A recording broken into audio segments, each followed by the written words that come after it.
Hello.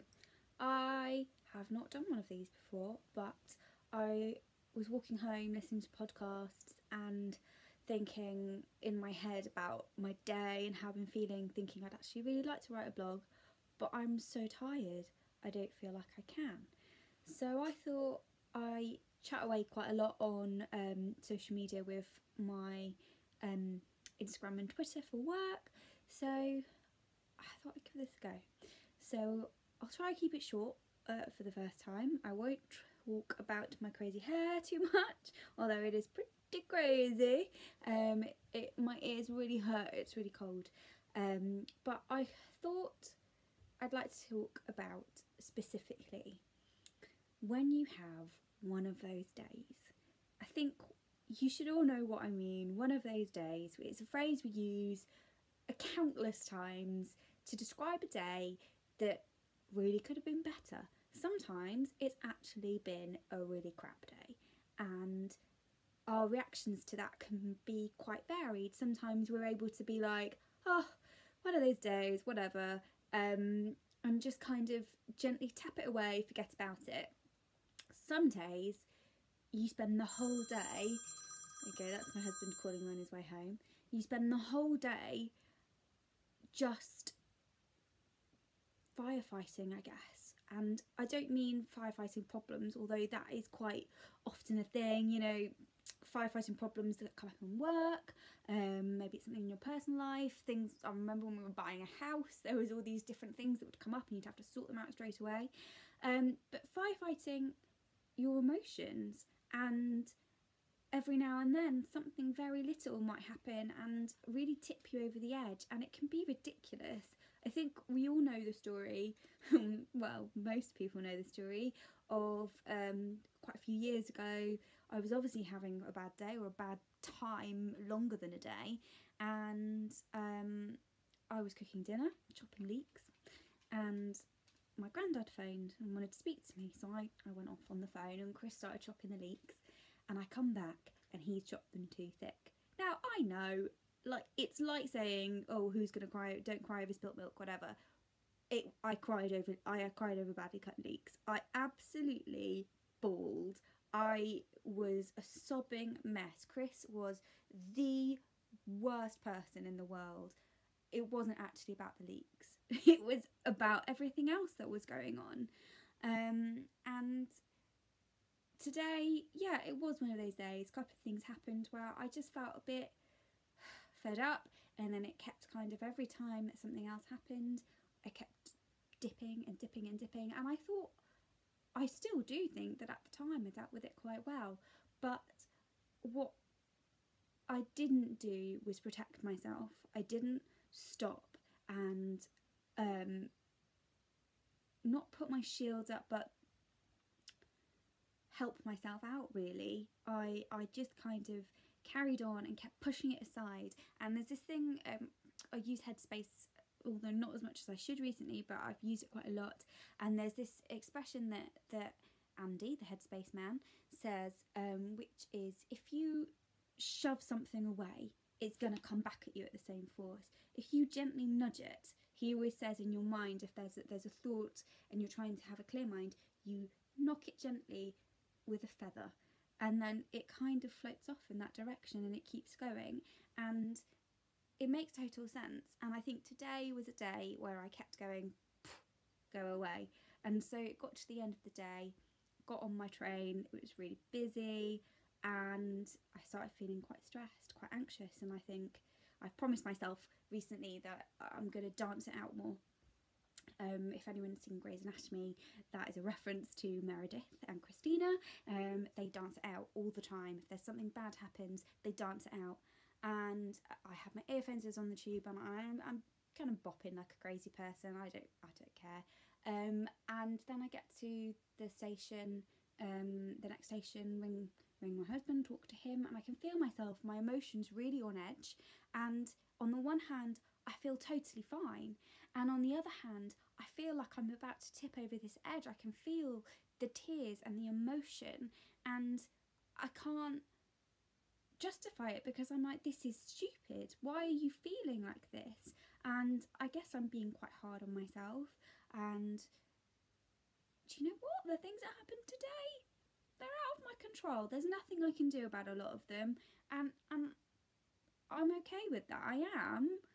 But at the same point, those emotions, those reactions that are still, despite all the hard work I've done in changing the way that I react to things and changing the way that my brain reacts, there is still something there, because it is a lifelong habit that when these things happen, I react badly and I take them to heart, and that's kind of where I am now. And I've come home, I walked home. That's the other thing, you know, I got on the train, there wasn't a seat. I was furious. And when I say furious, I mean, you know, close to tears, so it turned into fury. I sat on the floor, and in my head the whole time I'm going, what if, that wonderful phrase, what if that person shouts at me? What will you say if that person starts talking to you and saying you're taking up all the space? And I'm genuinely, you know, so I'm not having a restful time sitting on the train, and I'm tired. And so then I get to the other end and I think, oh, I can't be bothered with the walk, I'm going to get a taxi. Well, no, those are the times that I try ridiculously hard to go do the opposite of what I think I want. So I think I want to get a taxi and be lazy. I don't do that, I walk. And the wind killed my ears, but I listened to my podcast, which is Giovanna Fletcher, Happy Mum, Happy Baby. It's an amazing podcast. It talks about babies and having kids and parenthood, but it talks about a lot of other problems and lifestyles and good things and bad things and all the things in between, and it brings you back to yourself. It kind of makes you think outside of your head for a moment, so that the rest of you had time to catch up, and that is something that I find really valuable. But I still feel, I got home, I still feel really on the edge. I can feel like the tears are prickling at the back of my eyes and at the back of my throat, and I honestly don't know why, necessarily.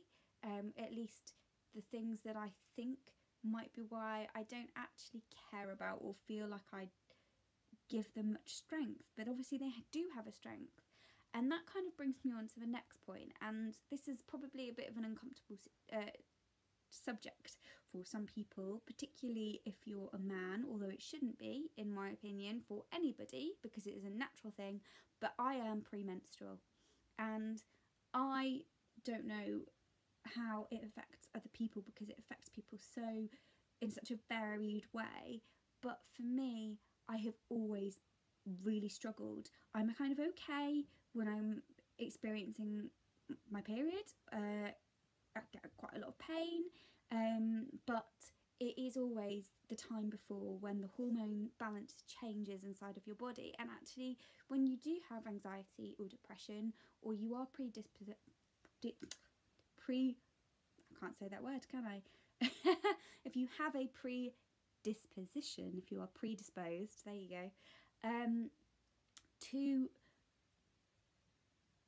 the sort of chemical imbalances that do make you depressed, anxious, then of course hormones affect that. They affect everybody in different ways. Some people are fine, and that's great, and I'm a bit jealous, but everybody else experiences it differently. And for me, it is that time before. And it used to be when I've tried lots of different contraceptive methods. I've been on the pill, I've had the injection in the bum, which is not the most fun thing I've ever had. I've had the bar, which also didn't work out very well for me. But all the different methods, what that essentially meant for me was that my period was less painful, but the time before was extended. So even though now I still have a few days beforehand, I'll have a day where I feel totally raw emotionally, and anything could happen. A leaf could hit me sideways in the head and I would cry. I would get angry because the sky's the wrong colour. Like, absolutely, totally unreasonable reactions to very mundane things. That is how it is for me. But it's a few days. It's not the 2 weeks than it once was. I would have 2 weeks where I would feel really depressed, down, anxious, my reactions would be awful. Then I'd have the period and I'd feel pretty bad during that. I'd have some pain, admittedly the pain is worse now, like I said, but it was still pain. And then afterwards I'd have about a week of just feeling awful. So essentially it was 3.5 weeks out of 4 that I'd feel awful. So it just wasn't for me. And I'm not saying don't do it, like just, you know, disregard contraceptive pills, whatever, but think about your body. And for me, my body is already a riot. I don't need to add to that. And there's this quite a modern notion, I suppose, that we shouldn't contaminate our bodies with all these different pills, but actually if you need it, you need it, and if it makes things better, it makes things better.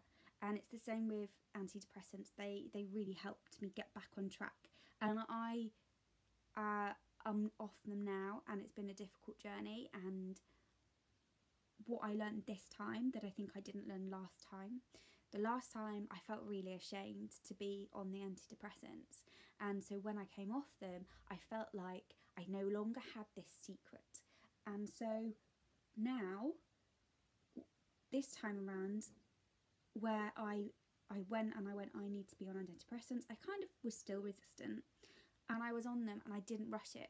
I waited, I made it sure that it was the right time, and if anything, I was nervous of coming off them because they did have a good effect. They had some side effects that weren't very fun. At the beginning I'd feel quite dizzy, I'd feel quite sick, and coming off them I'd feel quite dizzy and sick. But I was more scared of not being on them, and for me that kind of says that really that's the right time, because I've got over feeling like I need them, but I was just in a funny place, I suppose, and now I am off them, and I've been off a while, and I'm glad I did it. And I also know that if I ever need to, it's nothing to be ashamed of if they help you. And I think that's kind of where I'm going with today. Today was one of those days, and it might not be drugs medically prescribed, but there are things I can do to help me, and there is no shame in that. So if I want to cry tonight, I'm going to do it because it might make me feel better. If I want to do some meditation, then I'm going to do it if it's going to make me feel better. And if I want to sit and watch 5 episodes of Grey's Anatomy in a row whilst my husband is bell ringing, this is what's happening, by the way, I'm going to do it because it makes you feel better. There is no right or wrong way about dealing with one of those days. We all have them, and you know what, that is okay. And I think we know that a lot of the time, but every now and then one of those days will really be one in a million, and you forget. So I'm gonna go now and cry and watch Grey's Anatomy back to back, maybe cuddle my cat, and then I'm gonna go to bed and treat tomorrow like a new day. Hopefully I'll feel better, but if I don't, that's okay. This is just life. So this is, I guess, my first vlog. Would you call it a vlog? If you watched to the end, thank you very much. And please let me know what you think, I suppose. I still want to do my blogs, but this just kind of seemed like the right thing to do with today and how I'm feeling. Not intended on the subject of what I was talking about, but you know, also relevant. So yeah, let me know what you think, and thank you for listening. Bye.